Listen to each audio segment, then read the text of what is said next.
నమస్తే అండి. కేఎస్బిఎస్ క్రియేషన్స్కి స్వాగతం.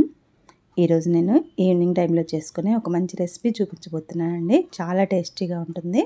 ఒకసారి ఈ విధంగా ట్రై చేయండి. దీనికోసం వెడల్పుగా ఉన్న ఒక మిక్సింగ్ బౌల్ తీసుకోవాలి. దాంట్లోకి 1 కప్పు వరకు బొంబాయి రవ్వను తీసుకోవాలి. ఏ కప్పుతో అయితే బొంబాయి రవ్వను తీసుకున్నామో అదే కప్పుతో 1 కప్పు వరకు పులిసిన పెరుగు తీసుకోవాలండి. లేదా చిక్కటి మజ్జిగ అయినా వేసుకోవచ్చు. నేనైతే ఇక్కడ చిక్కటి మజ్జిగ వేసుకున్నాను. అయితే పుల్లగా ఉండాలండి. పెరుగు అనేది కమ్మగా ఉండొద్దు. పెరుగు ఎంత పులుపు ఉంటే మనకి అంత టేస్టీగా ఉంటుంది. ఈ రెసిపీ వచ్చేసి అవసరమైతే కొద్దిగా నీళ్లు పోసుకొని ఈ విధంగా కలిపేసి మూత పెట్టి కొద్దిసేపు పక్కన పెట్టుకుంటే నానుతుంది. ఇది కొంచెం ఈ బొంబాయి రవ్వ అంతా కూడా పెరుగులో నానుతుంది. ఇది నానేసరికి మనం ఇప్పుడు 2 చిన్న చిన్న బంగాళాదుంపలను తీసుకొని ఈ విధంగా మధ్య కట్ చేసుకోవాలి. ఈ మధ్య బంగాళాదుంపల్లో మనకి డ్యామేజ్ వస్తుంది కదండి లోపల. అందుకని ఈ విధంగా కట్ చేసుకుంటే మనకి లోపల డ్యామేజ్ ఉందో లేదో తెలుస్తుంది. అందుకే డైరెక్ట్గా ఉడికించుకోకుండా ఈ విధంగా కట్ చేసుకున్నాను.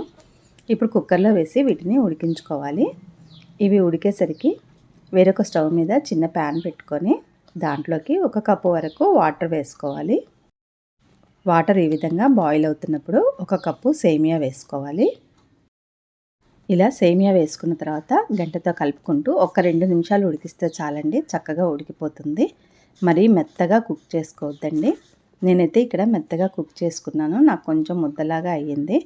అందుకే చెప్తున్నాను. మీరు మాత్రం మెత్తగా కుక్ చేసుకోకండి. ఒక 80% చేసుకుంటే సరిపోతుంది. నీళ్ళు కూడా మీరు 1 కప్పు కన్నా ఎక్కువ పోయకండి. కప్పు సేమియాకి కప్పు వాటర్ సరిపోతాయి. ఇలా ఉడికిన తర్వాత స్టవ్ ఆఫ్ చేసి దీన్ని చల్లారనివ్వాలి. కొంచెం ఎక్కువగా ఉడికింది కదండి, నాకు కొంచెం ముద్దలాగా అయింది. మీరు మాత్రం కప్పు సేమియాకి కప్పు వాటర్ తీసుకొని ఒక 80% ఉడికించుకోండి, సరిపోతుంది.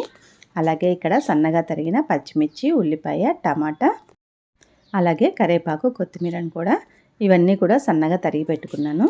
ఇప్పుడు బంగాళాదుంపలు ఉడికాయండి. మనకి పొట్టు తీసి పెట్టుకోవాలి. ఈ బంగాళాదుంపలను ఈ విధంగా తురుముకోవాలండి. ఇలా చేయటం వలన మనకి ఎక్కడ ఉండలు అనేది లేకుండా స్మూత్గా వచ్చేస్తుంది. లేదంటే మనం మ్యాషర్తో గట్టిగా మ్యాష్ చేసుకున్నా పర్వాలేదు. మనకు ఉండలు లేకుండా చూసుకుంటే సరిపోతుంది. ఇలా చేసుకుని పక్కన పెట్టుకోవాలి. ఇప్పుడు ఒకసారి నానబెట్టుకున్న రవ్వను చూద్దామండి. ఈ రవ్వ పెరుగులో పూర్తిగా నానింది. చక్కగా మెత్తగా అయిందండి కొంచెం. ఇది ఒకసారి కలుపుకొని దీంట్లోకి మనం ముందుగా ఉడికించుకున్న బంగాళాదుంపను వేసుకోవాలి. తర్వాత ఇందులోనే ముందుగా ఉడికించుకున్న సేమియాని కూడా వేసుకోవాలండి. సేమియా చెప్పాను కదండి, నాకు కొంచెం ముద్దగా అయ్యింది. మీరు వాటర్ సేమియా కరెక్ట్గా తీసుకుంటే మీకు పొడిగా వస్తుంది. సేమియా వేసుకున్న తర్వాత దీంట్లో రుచికి తగినంతగా ఉప్పు వేసుకోవాలి. అలాగే కొంచెం కలర్ కోసం పసుపు వేసుకోవాలి.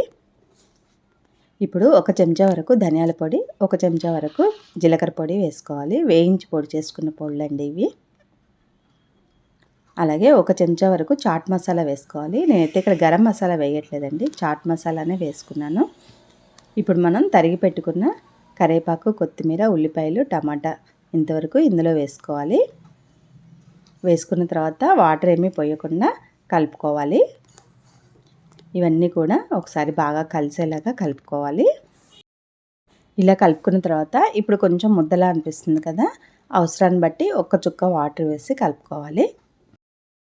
మనకి ఊతప్పానికి పిండి ఎలాగైతే చేసుకుంటామో ఆ విధంగా ఉంటే సరిపోతుందండి. ముందే వాటర్ వేసి కలుపుకోకుండా తర్వాత అవసరాన్ని బట్టి కొద్దిగా వేసుకుంటే మనకి కావాల్సిన కన్సిస్టెన్సీ వస్తుంది. ఈ విధంగా కలుపుకున్న తర్వాత ఇప్పుడు స్టవ్ పైన ఒక పెనం పెట్టుకొని దానిపైన కొద్దిగా ఆయిల్ వేసుకోవాలి. ఒక 2 చెంచాల వరకు ఈ ఆయిల్ని పెనమంతా స్ప్రెడ్ చేసుకోవాలి. తర్వాత ఇప్పుడు కొద్దిగా పిండిని తీసుకొని ఈ విధంగా చిన్న చిన్న దోశల్లాగా వేసుకోవాలి. పెనానికి ఎన్ని పడితే అన్నీ వేసుకోవచ్చు. నేనైతే ఇక్కడ 3 వేసుకున్నాను. మరీ పలుచగా కాకుండా మరీ మందంగా కాకుండా వేసుకోవాలి. మంటను మాత్రం లో ఫ్లేమ్లోనే పెట్టుకోవాలండి. లో ఫ్లేమ్లో పెట్టుకుంటే మనకి ఈ విధంగా చక్కగా కాలుతాయి. ఒకవైపు మంచి కాలిన తర్వాత రెండో వైపుకి తిప్పుకోవాలి.